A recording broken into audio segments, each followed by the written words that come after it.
like a god in the sky. I wanna be a silk flower, like I'm never gonna die. I wanna live forever. Oke, tes cek mic. Hari ini hari Rabu, tanggal 30 Maret 2022. Balik lagi ke market untuk analisa malam ini. Oke, untuk analisa malam ini kita mulai dengan VIX dan S&P 500. Jadi, gue langsung bahas intraday-nya aja ya. Eh, di VIX ini time frame 15 menit masih sama kayak kemarin. Kita narik Fibonacci dari hari Senin ke most recent low. Ya, jadi ini setup of the week. Dan sepertinya VIX juga respect dengan overnight short setup ya. Ya, ini di high di hari Senin, low di hari Senin, swing high ke swing low, Senin ke Selasa ada 50% retracement yang sekarang 2 kali sudah di retest. Ya, jadi ada 2 kemungkinan level resisten yang dipunyai VIX. Mana di sini di short di S&P 500 long, dan semua indeks saham dan risk aset berada dalam kondisi long. Untuk VIX masih miris selama berada di bawah $23 ya. Jadi kemungkinan malam ini mungkin bakal squeeze ke resisten yang lebih besar kalau ada yang menghentikan kita bergerak lebih tinggi lagi di VIX, yaitu setup overnight-nya. Dan jika jika long short setup ini dua-duanya gagal, kemungkinan VIX akan berubah tren. Oke. Miris selama berada di bawah $23. Jadi untuk time frame besarnya VIX cuma benar-benar strike down dan gak ada yang benar-benar bisa diidentifikasi selain kedua setup ini. Dan S&P sama kayak VIX, dia punya long setup yang seperti ini dan overnight setupnya.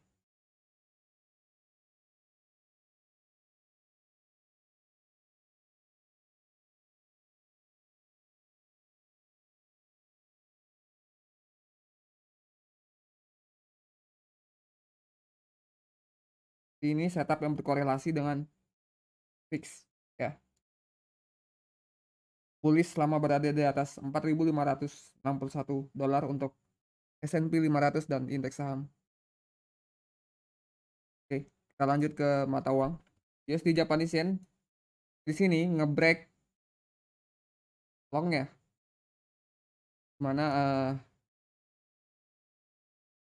tensi long ini sudah berhasil di trade sekali, 2 kali, sekali, 2 kali, 3 kali, dan yang keempat gagal. Dan di sini kita punya short yang berhasil mencapai target sekali, 2 kali, ya beberapa titik lagi, dan ini yang kita gunakan terus sebagai bearish below the line kita untuk USD Japanese Yen. Jadi ketika USD Japanese Yen ini turun, bukan berarti dolar melemah, tapi yen sedang menguat, berarti ada yen carry trade. Gimana kita bisa tahu? Karena di Aussie dolar tidak menunjukkan kelemahan. Ya. Di Aussie dolar di sini dia punya setup daily yang susah banget buat dicapai. Ya. Bahkan dia nggak bisa ngebreak most recent high yang ini. Kesulitan buat menyelesaikan targetnya.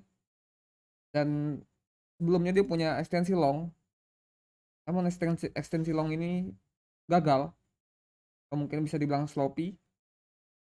Pada dari itu untuk konfirmasi jika ada resisten di atas, kita gunakan overnight low to high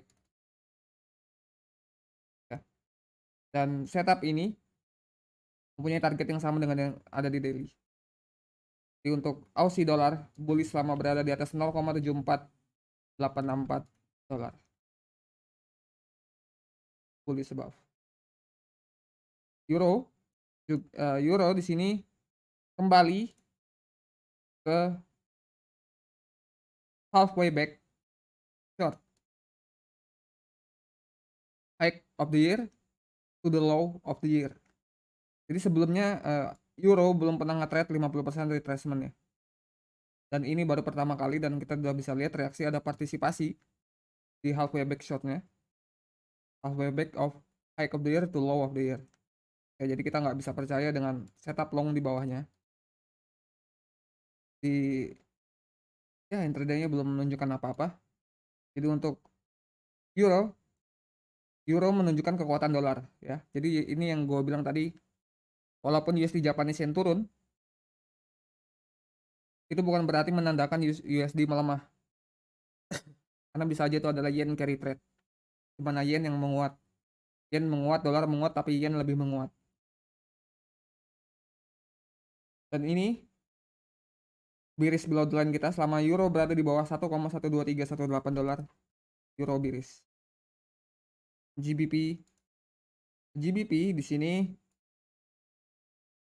time frame besarnya ada masih di bawah spot setup, dan di intraday-nya di 4 hourly-nya kita menuju halfway back short. Karena udah di trade sekali, dan ini yang kedua kalinya dengan anchor yang high yang sama. Untuk untuk GBP, selama GBP berada di bawah 1,32041, GBP bearish. Oke. Lagi ini clue bakal ada penguatan dolar malam ini. Jika dolar benar-benar menguat malam ini, maka fix akan ngebreak shortnya dan S&P akan ngebreak longnya. Namun jika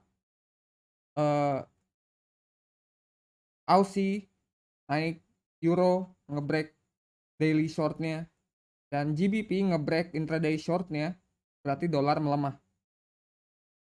Jika dolar melemah, maka fix akan melanjutkan downtrend intraday-nya, dan S&P akan melanjutkan uptrend intraday-nya, akan terus strike up. Jadi persiapkan planning kalian masing-masing. Kita lanjut ke gold. Nah, gold di sini yang kita tahu memang kita masih berada di long term bullish setupnya, daily, weekly. Di intraday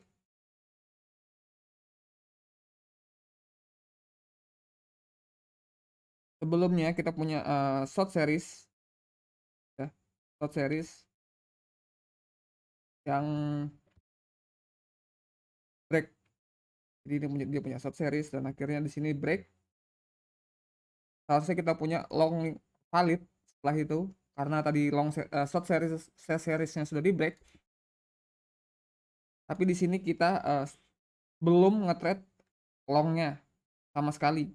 Malah kita naik menuju halfway back short ya.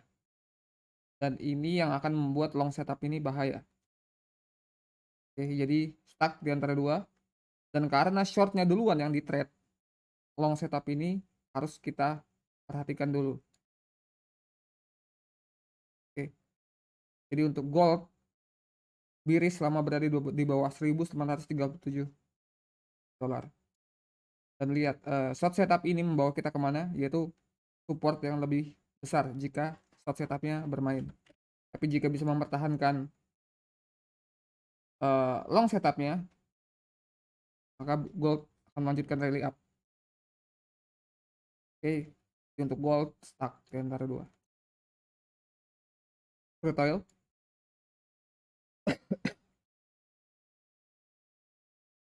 Nah, crude oil di sini sebelumnya dia sudah ngebreak long setupnya, sudah di break, dan hari ini sama kayak gold, dia balik ke halfway back short-nya. Dikit lagi nyentuh 0,5 short-nya, dan ya jika ini bisa di break, maka kita bisa katakan safe untuk long selanjutnya. Jika ini bisa di break, kemungkinan akan bahaya untuk long next setup longnya.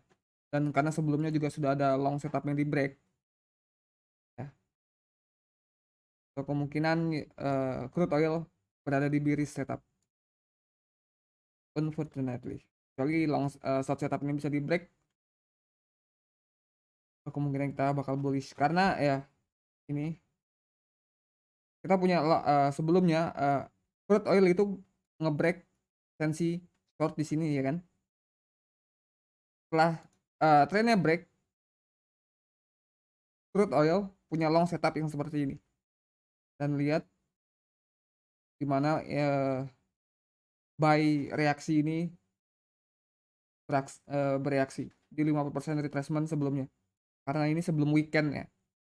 Jadi kemungkinan di sini ada limit order yang belum di cancel, dan itu yang mengakibatkan crude oil bisa naik ketika nyentuh level ini. Ini biasa disebut AHA trade, karena kalau kita nggak tahu sebelum ada reaksi seperti itu, jadi kita ulang lagi apa sih yang terjadi sebelumnya, kok bisa ada reaksi sama kayak ini ya kan.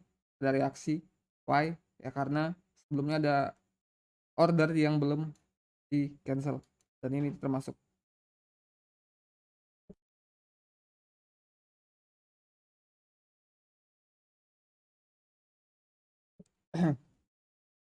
Sorry. Dan yang terakhir Bitcoin dan Ethereum di sini di intraday-nya nge-trade ekstensi long 50% ya. Ekstensi ini sebelumnya sudah berhasil di trade ya sekali, dan ini yang kedua. Sama kayak Ethereum malah lebih teknikal, di trade sekali, dan ini yang sekarang kita berada di long setup yang kedua ekstensinya. Jadi untuk BTC selama berada di atas 46,276 46k 46.276 dolar, BTC bullish untuk malam ini untuk intraday-nya. Namun di time frame yang lebih besar kita berada di short setup, dan kita bisa jatuh kapan aja, tergantung juga dengan kekuatan dolar dan indeks saham ya. Di time frame besar kita masih bearish, dan intraday kita lagi berada di long setup ekstensinya, termasuk juga Ethereum. Jadi cukup ini saja untuk malam ini. Jika ada yang bingung silahkan tanyakan di Discord. Jika terbantu dengan analisa ini silahkan share video ini kepada teman-teman yang lain yang mungkin tertarik dengan analisa ini. Cukup sekian, terima kasih, selamat malam.